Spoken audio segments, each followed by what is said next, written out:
할렐루야. 네, 감사합니다. 하나님의 말씀은 오늘은 창세기 44장 32절에서 34절까지의 말씀 보도록 하겠습니다. 창세기 44장 32절에서 34절까지의 말씀입니다. 우리 한 목소리로 속절의 말씀인데요, 같이 읽도록 하겠습니다. 시작. 주의 종이 내 아버지에게 아이를 담보하기를 내가 이를 아버지께로 데리고 돌아오지 아니하면 영영이 아버지께 죄짐을 지리이다 하였사오니 이제 주의 종으로 그 아이를 대신하여 머물러 있어 내 주의 종이 되게 하시고 그 아이는 그의 형제들과 함께 올려보내소서. 그 아이가 나와 함께 가지 아니하면 내가 어찌 내 아버지에게로 올라갈 수 있으리까? 두렵건대 제가 내 아버지에게 미침을 보리이다. 아멘. 우리 옆 사람 한번 인사하겠습니다. 귀하십니다. 귀하십니다. 네, 감사합니다. 오늘 말씀의 제목 한번 읽어볼까요? 시작.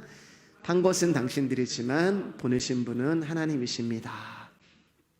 우리 지난 시간에는 요셉이 이제 술 맡은 관원장과 떡 맡은 관원장의 꿈을 해몽해 주는 그 모습을 통하여서 거기에 담겨있는 십자가의 복음을 나누었습니다. 오늘은 쭉 지나와서요, 이제 44장 나누고 45장으로 넘어가도록 하겠습니다. 요셉이 바로의 꿈을 해몽한 대로 이제 애굽 땅뿐만 아니라 온 땅에 기근이 임하기 시작하죠. 그리고 이 기근은 가나안 땅에 살고 있는 야곱의 가족에게도 찾아오게 돼요. 양식이 떨어지자 그들은 모든 사람이 그랬듯이 애굽으로 가서 양식을 구하게 되고 거기서 첫 번째로 요셉을 만나게 되는데 그들은 요셉을 알아보지 못합니다. 그도 그럴 것이 자기들이 시기하고 질투해서 팔아버린 요셉이 애굽의 총리가 되어 있을 것이라고는 상상할 수도 없기 때문입니다.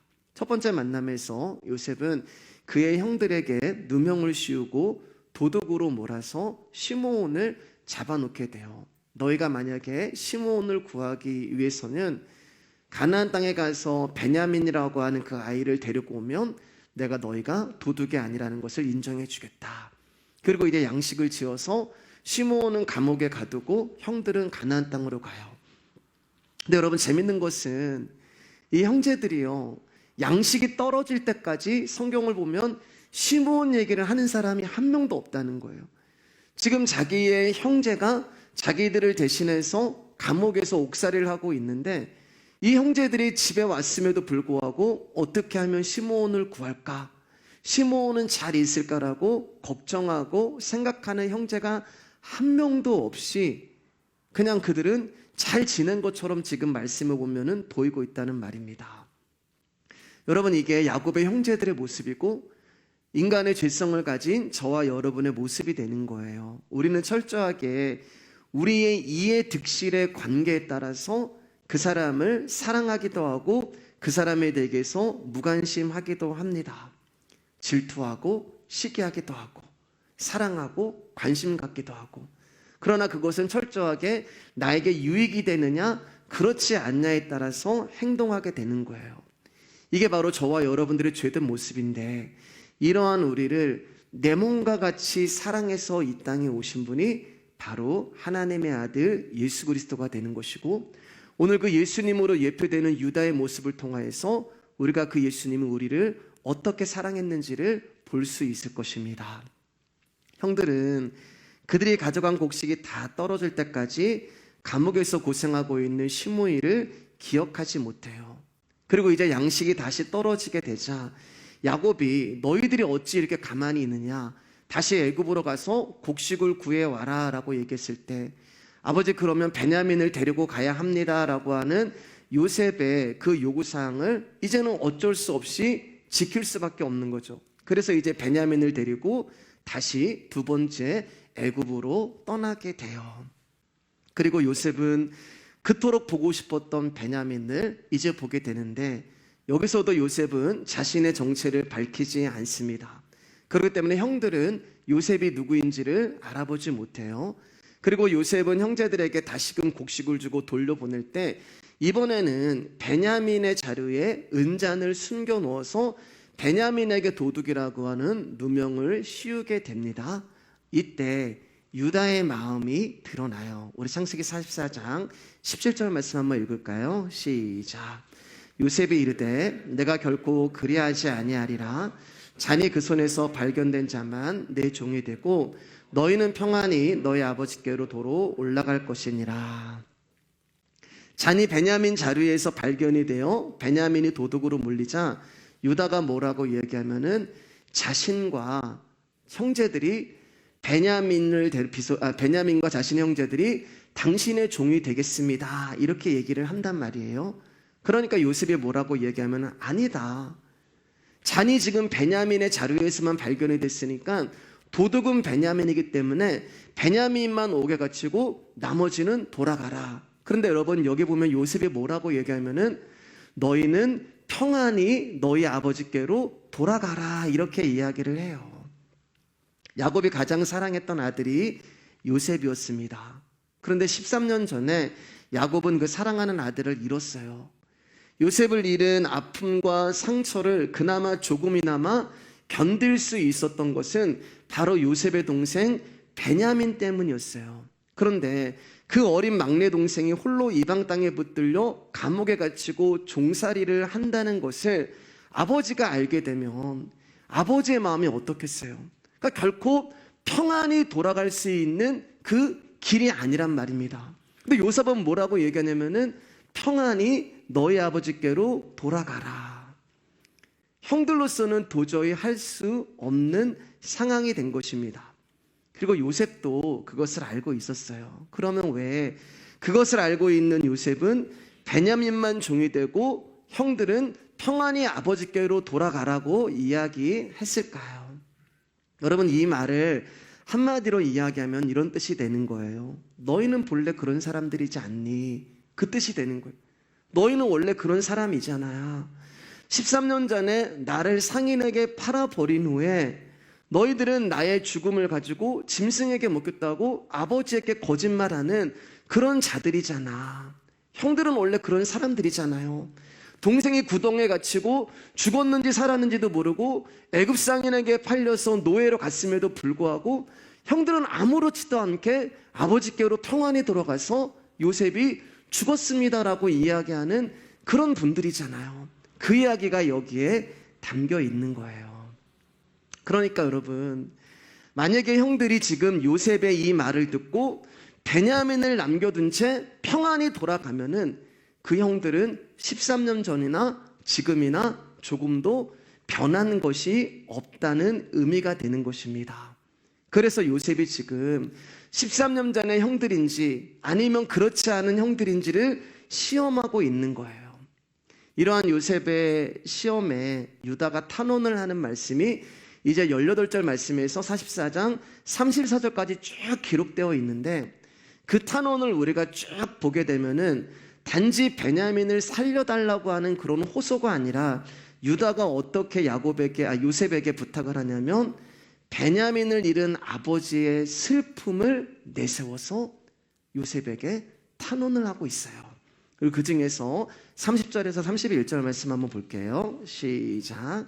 아버지의 생명과 아이의 생명이 서로 하나로 묶여 있거늘 이제 내가 주의 종 우리 아버지께로 돌아갈 때에 아이가 우리와 함께 가지 아니하면 아버지가 아이의 없음을 보고 죽으리니 이같이 되면 종들이 주의 종 우리 아버지가 흰머리로 슬퍼하며 스을로 내려가게 하매니이다.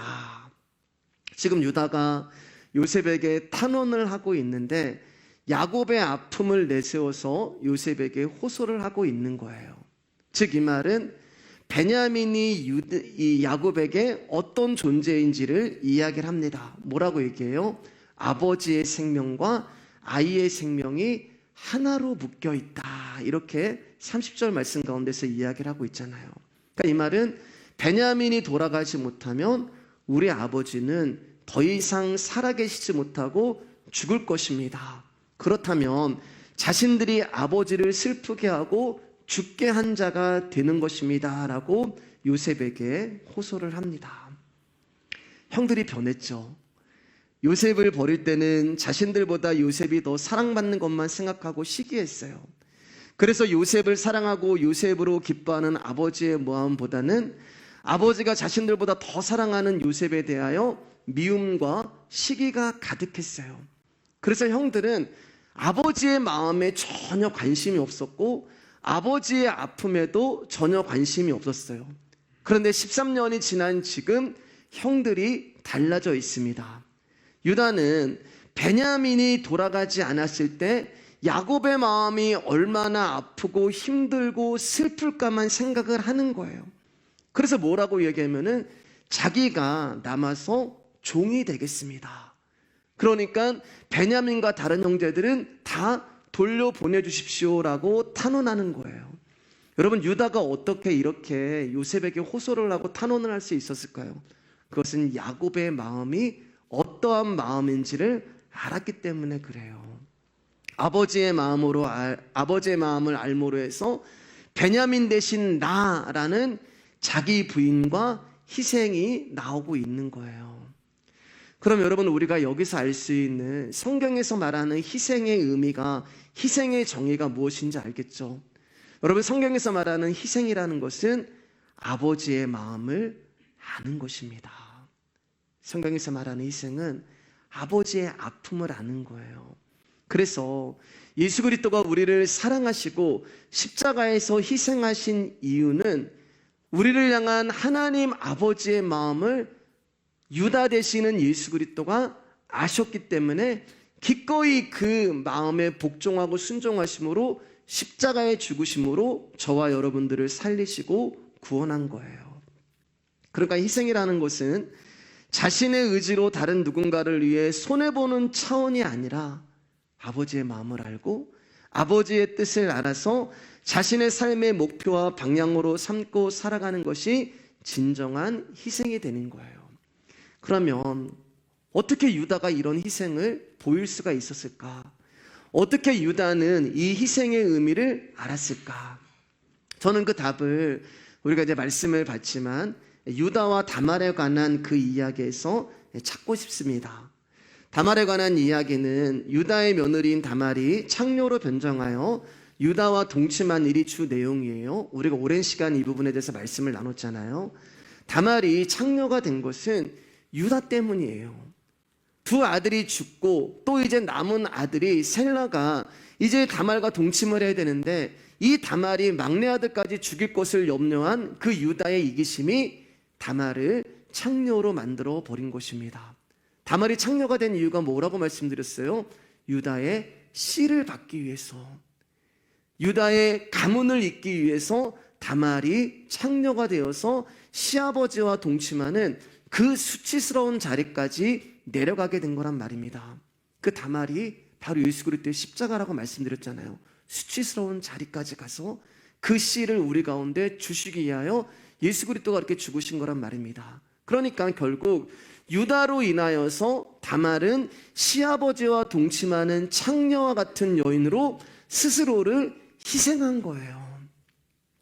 저는 이런 다말의 희생을 통하여서 유다가 진짜 희생이 무엇인가를 배운 게 아닌가라는 생각을 해봐요. 제가 이렇게 추론하는 것은 두 가지 이유가 있는데, 하나는 유다가 다말에게 했던 고백이고, 또 하나는 이 유다와 다말의 이야기가 창세기 38장에 있단 말입니다. 그런데 재밌는 것은 37장 마지막에 어떻게 끝냐면 유다가 애굽 상인에게 팔려서 보디발의 노예가 됐다, 이렇게 끝이 나요.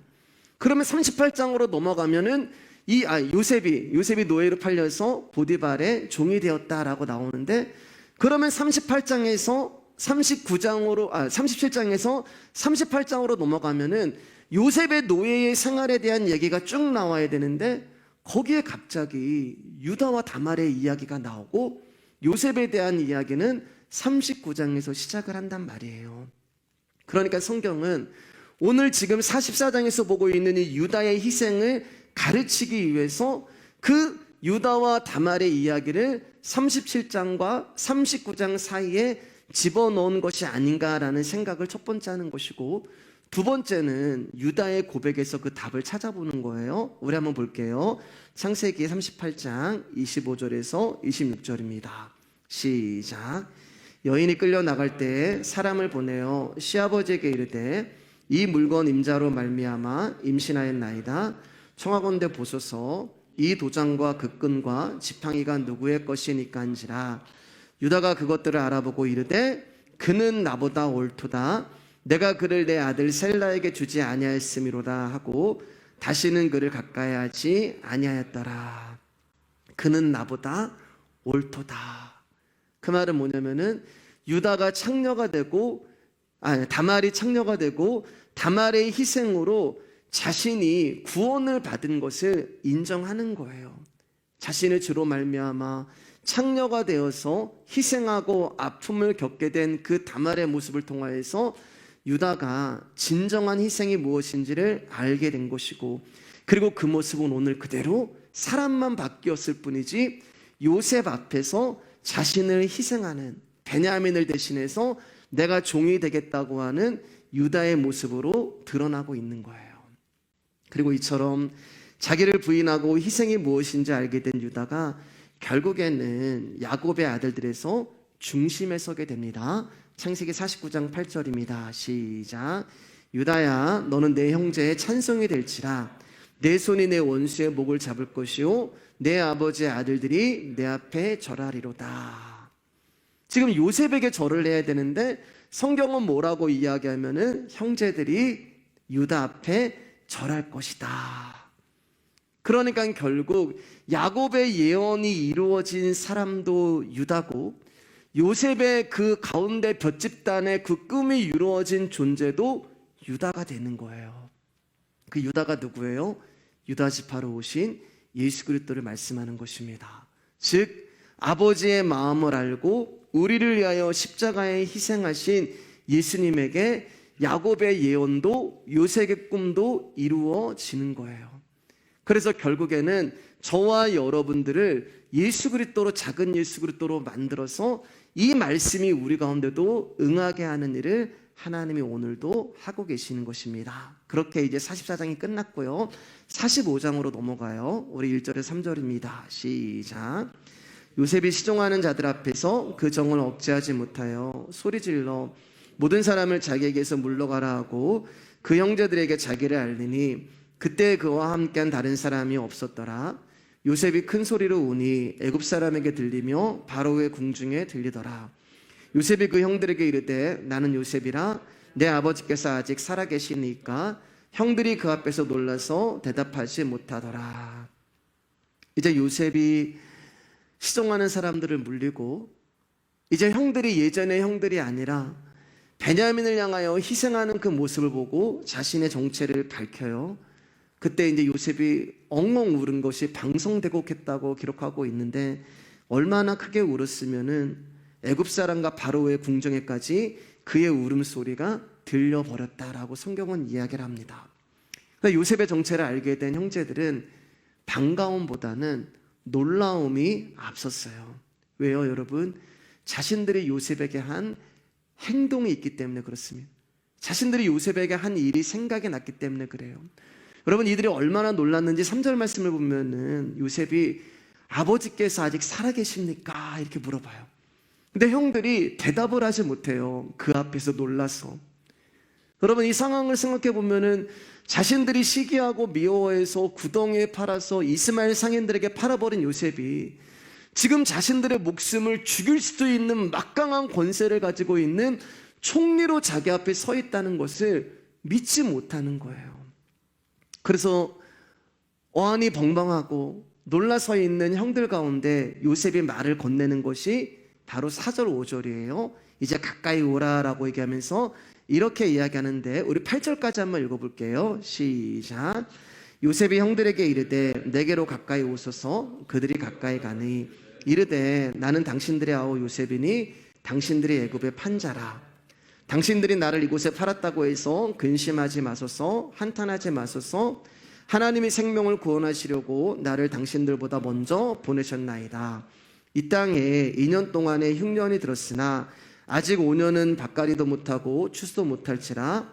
하나님이 큰 구원으로 당신들의 생명을 보존하고 당신들의 후손을 세상에 두시려고 나를 당신들보다 먼저 보내셨나니 그런즉 나를 이리로 보낸 이는 당신들이 아니요 하나님이시라. 하나님이 나를 바로에게 아버지로 삼으시고 그 온 집의 주로 삼으시며 애굽 온 땅의 통치자로 삼으셨나이다. 여러분, 우리가 이제 8절까지 말씀 보면은 한마디로 이야기하면 오늘 말씀의 제목이 되는 거예요.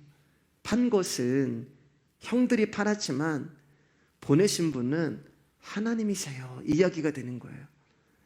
나를 애굽에 판 것은 형들이지만 실제로 나를 애굽으로 보낸 것은 하나님이십니다. 즉 형님들이 성공한 것 같지만 실제로 하나님의 계획이 이루어진 것입니다 라는 말을 하고 있는 거예요. 그러니까 여러분이 하신 선택과 결정에 대하여 너무 신경 쓰지 마세요. 그리고 우리가 인생을 살아가면서 결정하는 그 선택과 결정에 대하여 너무 후회하지도 마시길 바랍니다. 우리는 종종 우리의 결정과 선택에 너무 집착한 나머지 우리를 향한 하나님의 계획과 하나님의 섭리와 하나님의 경륜을 보지 못할 때가 너무 많아요. 여러분, 하나님이 나의 결정이, 나의 선택이 하나님의 일을 망쳐버릴 때가 있다고 여러분 혹시 생각하세요? 나의 어떤 잘못된 선택이 하나님이 하려는 큰 계획을 뒷걸음치게 할 수 있다고 생각하세요? 나의 무리한 결정과 시도가 하나님의 일하심을 중단시킬 수 있다고 생각하시나요? 절대 그렇지 않습니다.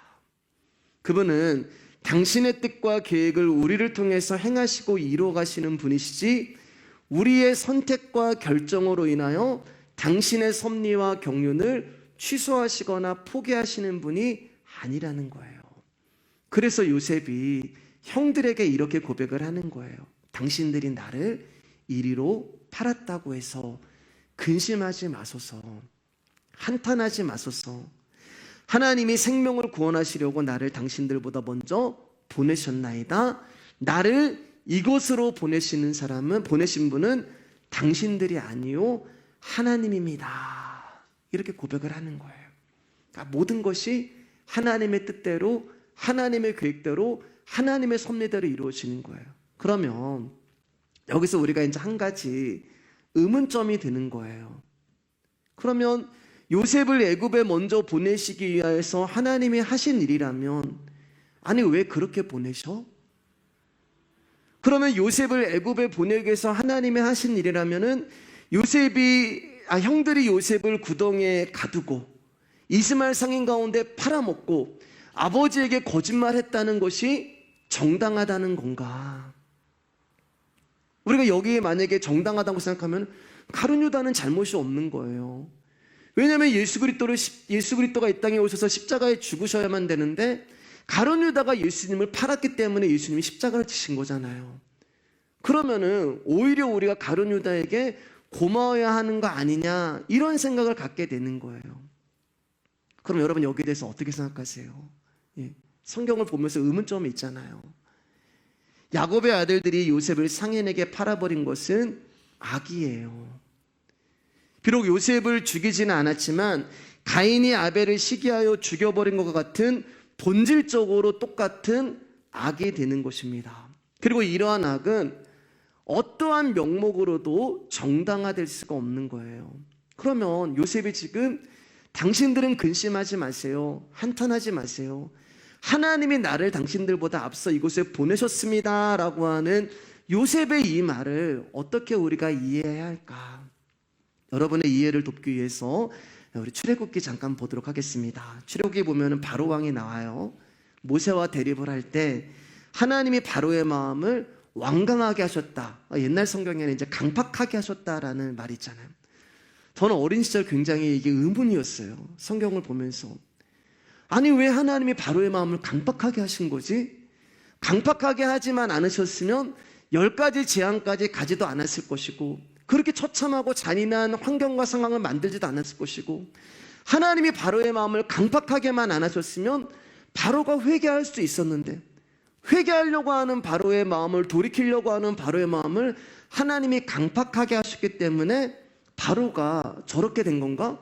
그럼 하나님은 너무 못되신 분 아닌가? 악한 분 아닌가? 이런 생각을 저는 사실은 주일학교 다닐 때 많이 했습니다. 오늘 거기에 대한 답을 한번 볼게요. 출애굽기 7장 14절 8장 15절 말씀 한번 읽을까요? 시작. 여호와께서 모세에게 이르시되 바로의 마음이 완강하여 백성 보내기를 거절하는도다.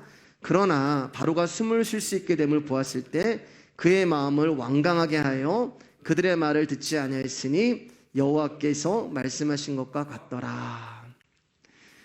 여러분, 저와 여러분들은 본질상 진노의 자녀들이에요. 이 말은 뭐냐면 14절이 우리의 원래 모습이라는 거예요. 우리는 원래 완강한 사람들이에요. 저와 여러분들은 원래가 강팍한 사람들이고 저와 여러분들은 본성이 진노의 자녀들인 거예요.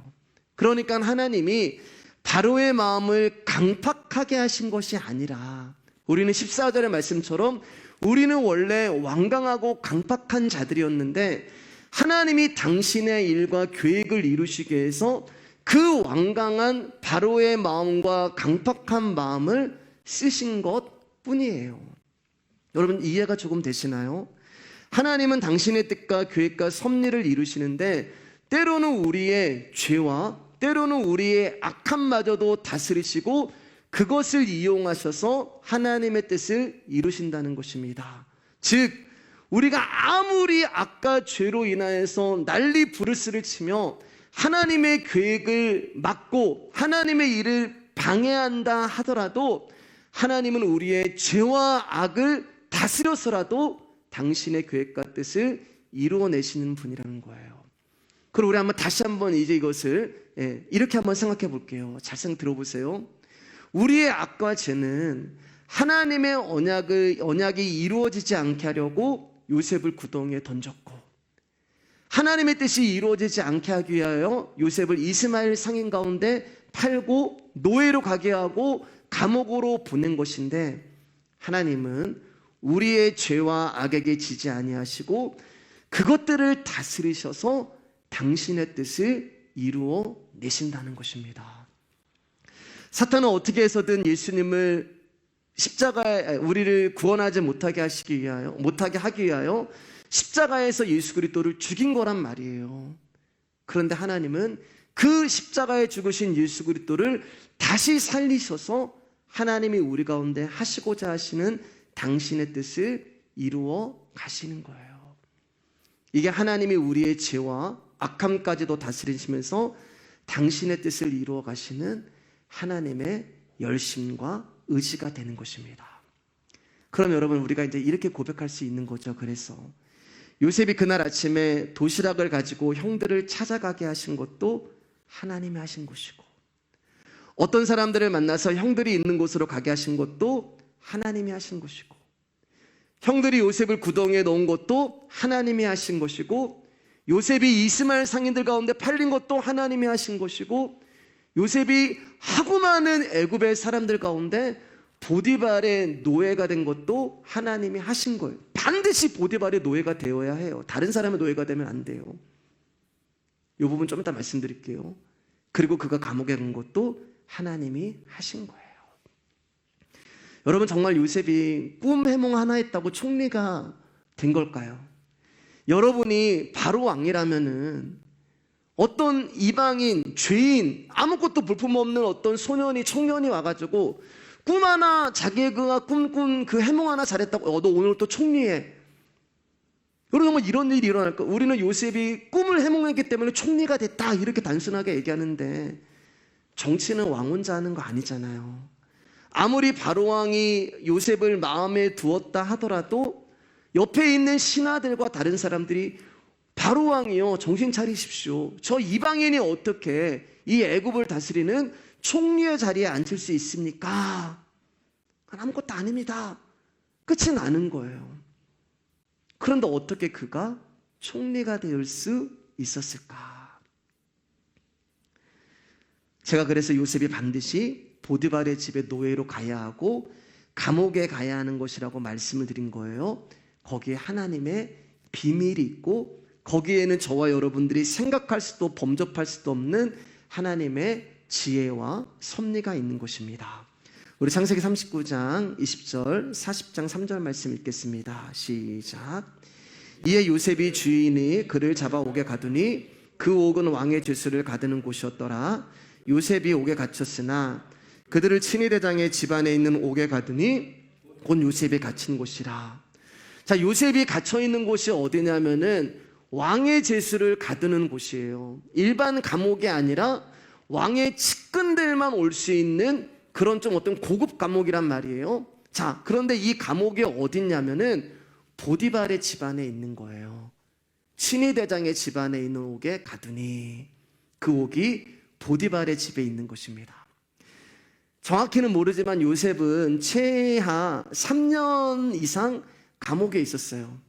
술 맡은 관원장과 떡 맡은 관원장의 꿈을 해몽해주고 그 사람들이 요셉을 잊어버린 시간이 2년이 지났고, 간수장이 요셉을 믿고 감옥에 있는 모든 사물을 맡길 정도였으면 적어도 1, 2년은 요셉이 감옥에서 성실하게 일을 했다는 이야기가 되는 거잖아요. 다시 한번 말씀드리는데, 이 감옥은 어떤 감옥이냐면은 왕의 제수를 가두는 감옥이에요. 그러면 전부 그 감옥에 있는 사람들은 정치인들, 경제인들, 그 바로 옆에서 한잔씩 하는 굵직한 사람들이 그곳에 모인 거예요. 그럼 여러분, 이 사람들이 감옥에 와서 무엇을 했을까? 자기의 업적을 자랑했을 것이고, 자기가 이루어 놓은 어떤 능력들을, 해놓은 결과들을 이야기했을 것이고, 한탄을 하면서 이야기를 했을 거예요. 감옥 안에서 뭘 하겠어요? 그리고 요셉이 하는 일은 뭐예요? 그들의 말을 들어주는 일을 요셉이 한 거예요. 요셉은 10년 동안 보디발의 집에서 가정총무를 했습니다. 여러분, 가정총무를 했다는 이야기는 주인의 표정, 주인의 몸짓, 주인의 말 한마디, 주인이 원하는 것이 무엇인지를, 그의 기분과 감정까지 재빠르게 파악할 수 있는 그런 존재가 가정총무가 된 거예요. 그러니까 요셉은 그것을 잘해서 가정총무가 된 거예요. 그러면 그가 10년 동안 그 생활을 했는데 감옥 안에서 고위 관리들의 비위를 얼마나 잘 맞춰줬을 거예요. 고위 관리들의 표정과 감정과 몸짓 말 한마디에서 요셉은 그들의 마음을 읽어줬을 것이고, 그들의 기분을 알아냈을 것이고, 그들이 원하는 것이 무엇인지를 파악했을 거예요. 때로는 적절한 말로 위로해주고, 때로는 그들의 마음에 같이 공감도 해주고, 먹을 것도 주고 필요한 것들도 해주면서 그들과 좋은 관계를 유지했을 거예요. 여러분, 감옥에 들어왔다고 해서 이 고위 관리들의 습성이 변했을까요? 아닙니다. 요셉이 여기서 말하는 간수장은 죄수 한 사람 한 사람을 섬기는 그런 간수장이라는 것이지 전체를 관리 감독하는 사람. 그러니까 요셉은 다 거기 있는 사람들하고 친했던 거예요. 여러분, 이게 하나님이 요셉을 보디발의 총무로, 노예로 보내고 감옥으로 보내버린 하나님의 이유가 되는 것입니다. 만약에 우리가 지난주에 봤지만 술 맡은 관원장이 요셉을 기억해서 요셉을 거기서 꺼내줬더라면, 여러분, 요셉은 뭐 하고 있었을까요? 아마 그러니까 포도주겠죠. 포도주를 시음하고 있는, 이게 어디 포도주야? 그런 술 맡은 관원장의 그런 종으로서 요셉은 있었을 거예요. 그런데 그가 요셉을 잊어버림으로 말미암아 요셉은 그 남은 시간 동안 감옥에서 많은 정보와 애굽이라는 나라에 대하여 공부를 하지 않았을까라는 생각을 해봅니다. 고위 관리들의 수발을 들 때마다 그들이 내어놓는 이야기들, 그게 얼마나 고급 정보예요. 그들의 하소연, 자랑, 한탄, 그것은 정말 애굽의 비밀 정보고 고급 정보예요. 이제는 나는 내일이면 죽을 수도 모르는 그런 입장에 있는 사람들이, 야, 내가 너한테 비밀 하나 알려줄게. 어차피 요셉 죄수고 나는 내일 사형이 떨어졌으면 이 나라는 이렇고 이래. 요셉은 그것을 다 거기서 들었을 거예요. 한마디 한마디를.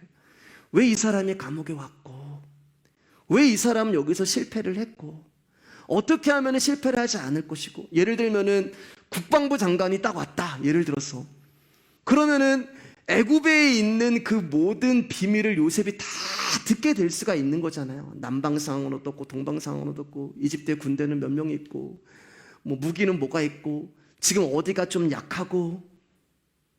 요셉은 그 안에 있으면서 자기도 모르는 사이에 그 관리들의 이야기를 들으면서 이 나라가 어떻게 돌아가고 지금 어떻게 움직이고 있는가를 거기서 공부한 거예요. 이게 하나님이 요셉을 노예로 보내시고 감옥에 가게 하신 이유가 되는 것입니다. 그래서 그가 딱 나왔을 때 그럼 어떻게 하면 좋겠냐? 이렇게 착착착착착 이렇게 하면 좋을 것 같습니다. 여기에는 누구를 배치하고 여기는 누구를 배치하고, 그게 여러분 요셉이 3년 동안 감옥에 있으면서 하나님이 그에게 하신 섭리가 되는 거예요. 그러니까 여러분, 하나님은 요셉에게 계속 필요한 사람들을 보낸 거예요. 형들을 보내주셨고, 이스마엘 상인들을 보내주셨고, 보디발의 아내를 보내주셨고, 그의 아내 그 간수들을 보내주셨고, 술 맡은 관원장, 떡 맡은 관원장을 보내주셨고, 고위 관리들을 보내주셨고, 그 시간이 13년이라는 시간으로 지나간 거예요. 3년간의 감옥에서 하나님이 보내신 그들을 통하여서 어쩌면 요셉은 무역, 군대, 정치, 농업, 이 나라에 정말 필요한 것이 무엇인지를 다 알게 됐고, 인간이 도저히 생각할 수도 없는 그 하나님의 지혜가 그와 함께 하심으로 말미암아, 그가 꿈을 해몽함으로 말미암아 총리가 되는 과정 가운데 이런 이야기가 성경에 기록되어 있지 않지만 숨어 있었던 것이옵니다. 그런데 여러분, 요셉은 몰랐단 말이에요. 지난번에도 말씀드렸지만 요셉은 몰라요. 저와 여러분들이 지금 왜 내가 감옥에 있는 거야, 이 이유를 몰라요. 왜 내가 노예로 살아야 되는 거야. 술 맡은 관원장 가운데 그 고백을 하잖아요. 나는 이곳에 들어올 사람이 아니에요. 나는 정말 죄를 지은 게 없어요. 근데 내가 왜 여기 감옥에 있어야 돼요? 몰라요. 하나님은 지금 요셉에게 일을 하고 계시는데 요셉은 알지 못해요. 왜 여러분? 아직 말씀이 응한 상태가 아니기 때문입니다. 곧 여호와의 말씀이 응할 때까지라 그의 말씀이 그를 단련하였도다. 그러면 아직 그의 말씀이 응할 때가 아니라면은 지금 요셉은 어떤 상황이에요? 단련을 받고 있는 상황이라는 말입니다. 단련을 받고 있으면 몰라요. 저와 여러분들이 지금 그분의 말씀으로 단련을 받고 있으면 내가 왜 이 고난을 당해야 되고, 왜 이 아픔을 당해야 되고, 왜 이 억울한 일을 당해야 되고, 왜 내가 여기 있어야 되고, 왜 내가 이런 소리를 당해야 되고, 왜 내가 저 사람하고 이런 관계에 있어야 되고, 그것을 알지 못해요. 근데 말씀은 그게 우리를 단련해 가고 있는 거다라고 이야기를 하고 있습니다. 자, 그럼 그 말씀이 어디서 출발하고 어떻게 응하는지 우리 말씀을 보면서 이제 말씀 조금씩 마칠게요. 창세기 15장 12절에서 16절 말씀입니다. 시작. 해질 때 아브라함에게 깊은 잠이 임하고 큰 흑암과 두려움이 그에게 임하였더니 여호와께서 아브라함에게 이르시되 너는 반드시 알라. 내 자손이 이방에서 개게 되어 그들을 섬기겠고 그들은 400년 동안에 내 자손을 괴롭히리니 그들이 섬기는 나라를 내가 징벌할지며 그 후에 내 자손이 큰 재물을 이끌고 나오리라.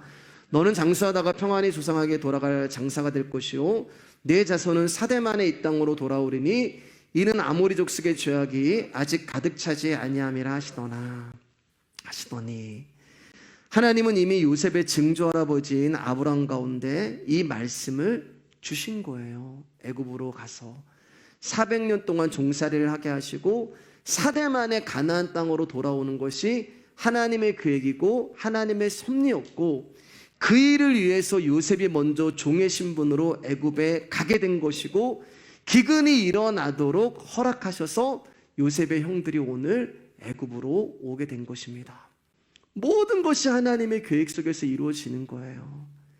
그 일을 위해서는 요셉의 형들이 반드시 요셉을 애굽에게 팔았어야 되는 거예요.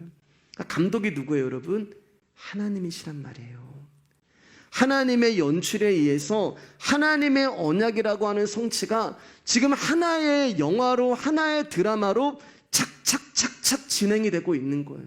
한 커트마다 하나님이 감독이 되셔서 요셉이라는 출연자가 자기의 자리에서 죽도록 고생을 하면서 그 역할에서 탈출할 생각도 하지 못하도록 그 역할을 수행하도록 하나님이 우리의 인생 가운데서 그 일을 하고 계시는 거예요.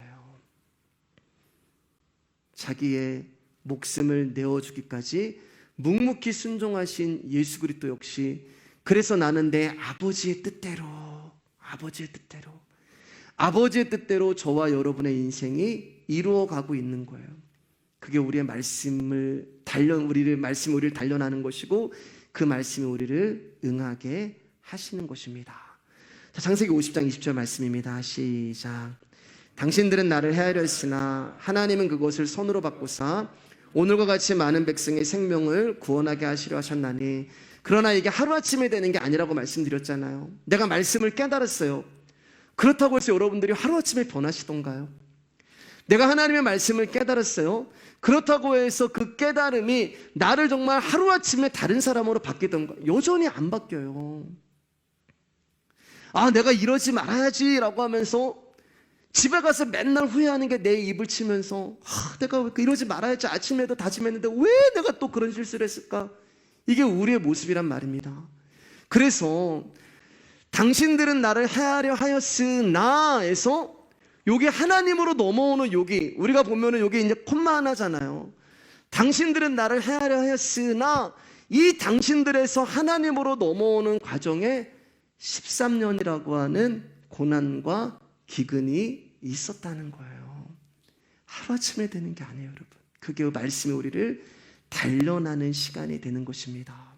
사람으로 가득 차 있던 자신의 심령이 하나님으로 가득 채워지는 기간이 13년이라는 시간이 걸리는 거예요. 그러면서 점점 저와 여러분들이 나도 모르는 사이에 변해가는 거예요. 여러분 잘 모르겠지만 여러분 우리는 지금 변해가고 있고 많이 변하셨어요. 사모가 얼마 전에 이제 자네가 이런 말을 하더라고요. 예전에는 기도를 많이 하고 정말 오랜 시간 하나님의 막 기도해야지만 어떤 하나님의 뜻을 발견하고 또 영적인 깊은 것을 안다고 생각했는데 지금은 말씀 앞에 묵묵히 있고 말씀만 듣는데 그 말씀이 여러분 우리 안에서 무슨 일을 해요? 영적인 감각을 열어주는 거예요. 아, 이게 하나님 뜻이었구나. 하나님이 이렇게 하시는구나. 하나님이 지금 이렇게 일을 이끌어 가시는구나. 그게 희미하지만 여러분 보이는 거예요. 우리의 육체는 점점 후퇴하고 쇠하여 가지만 내 안에 있는 영적인 감각이 조금씩 말씀을 통하여서 열리는 거예요. 13년이라고 하는 시간 동안에. 그리고 저와 여러분들은 당신들에서 완전한 하나님으로 넘어갈 때까지 하나님이 계속 말씀을 통하여서 우리의 심령 가운데 그 일을 하고 있는 것입니다. 그러니까 요셉이 겪었던 기근, 요셉이 겪었던 고난은 바로 요셉에게 들려진 말씀이 요셉 안에서 일을 하고 요셉을 움직이고 요셉으로 하여금 경험되게 하는 거예요. 그렇다면 저와 여러분에게도 들려진 이 말씀은 반드시 우리 인생 가운데 때로는 기근과 때로는 고난과 때로는 아픔으로 찾아와서 나를 단련하시고 나를 변화시켜서 결국에는 저와 여러분들을 당신들에서 하나님으로 바꾸어 버리는 그 일을 하게 된다는 것입니다. 그렇기 때문에 여러분 제가 주님 앞에 전에도 말씀드렸지만 기도하는 게 그거예요. 하나님, 저도 제가 선포하는 이 말씀을 경험하게 해주세요. 여러분 제가 말씀을 경험하지 않고 겪지 않고 여러분 앞에서 이 자리에 서서 말씀을 선포한다는 것은 지식적인 말씀이고 거짓말이 되는 거잖아요. 그래서 끊임없이 저도 하나님 앞에 이 말씀이 제 안에서 일을 하시고 경험되어지기를 기도하고 여러분 앞에 말씀을 전하려고 합니다. 그래서 때로는 제 인생 가운데서도 기근이 오고 고난이 오고 생각하지도 않았던 어떤 어려움이 찾아오기도 하고 인생 막대기와 사람 채찍으로 하나님의 저를 다루어 가시기도 하고 그 가운데 아픔도 있고 억울하기도 하고 지치기도 하고 눈물도 나지만 감사한 것은 하나님 앞에 말씀 앞에 다시금 섰을 때 아, 이 말씀이 나를 응하게 하시기 위하여서 지금 나를 다루어 가시고 계시는구나 라는 것을 감사하는 거예요. 감사하시기를 주님의 이름으로 축복합니다. 요셉은 자신이 애굽에 오게 된 것을 하나님이 개입하셔서 일하신 하나님의 섭리로 이제 바라보게 되는 거예요. 그래서 거기서 뭐가 나오냐면은 형들을 향한 용서와 사랑이 나오는 것입니다. 그래서 여러분, 저와 여러분들이 이런 시각과 믿음으로 우리 인생을 바라볼 수 있다면 사실 누구 때문에 라는 말은 우리 인생 가운데 필요한 게 아니에요. 하나님은 나를 살리기 위해서 일하시는 것이지 다른 사람에게 일하시는 게 아니에요. 그러면 나라는 존재를 살리시기 위해서 그 사람을 잠시 내 옆에 채찍으로 사용하시고 막대기로 사용하는 거예요.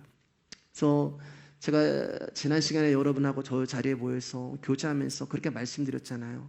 여러분들이 저에게 축복이라고. 정말 축복이세요. 왜냐하면 여러분들을 통하여서 제가 하나님께로 조금씩 가까이 갈 수 있는 통로가 되어주시기 때문에 그렇습니다. 여기서 우리가 느낄 수 있는 게 자유함이 오는 거예요. 자유함. 하나님 하시는구나. 하나님 일하시는구나. 하나님 뭔가를 또 하시려고 하는구나. 그렇게 자신의 인생에 대해서 결론을 내릴 수 있는 것입니다. 그래서 요셉이 이렇게 고백해요. 우리 마지막으로 한번 읽을게요. 시작. 하나님이 큰 구원으로 당신들의 생명을 보존하고 당신들의 우성을 세상에 두시려고 나를 당신들보다 먼저 보내셨나니 그런즉 나를 이리로 보낸 이는 당신들이 아니요 하나님이시라. 하나님이 나를 바로에게 아버지로 삼으시고 그 온 집의 주로 삼으시며 알고 본 땅의 통치자로 삼으셨나이다 라고 하면서 요셉이 자신의 평탄치 않은 인생을 이렇게 이해하고 결론을 내리고 있는 것입니다. 사랑하는 여러분, 제가 지난번에 최고의 영성은 받아들이는 거라고 말씀을 드렸잖아요. 나에게 주어진 일들을, 나에게 일어나는 일들을 하나님은 안 받아들여도 되고 받아들여도 되고 아니고 받아들일 수밖에 만들어 가세요. 우리에게는 선택할 기회를 주지 아니하시고 받아들이는 것을 선택할 수밖에 없도록 하나님은 우리를 이끌어 가시는 것입니다. 그리고 그 받아들임은 결국 자신을 팔아버린 형들까지도 사랑하고 용서하시는 하나님의 섭리와 경륜의 일로 믿게 만들어 버리는 거예요. 좋은 일이든 나쁜 일이든 저와 여러분들은 영원한 생명에 참여하고 있다는 것을 믿음으로 바라보시면서 이 믿음이 여러분을 모든 삶에서 근심과 한탄보다는 기쁨과 자유를 누리는 존재들이 되기를 주님의 이름으로 축복합니다.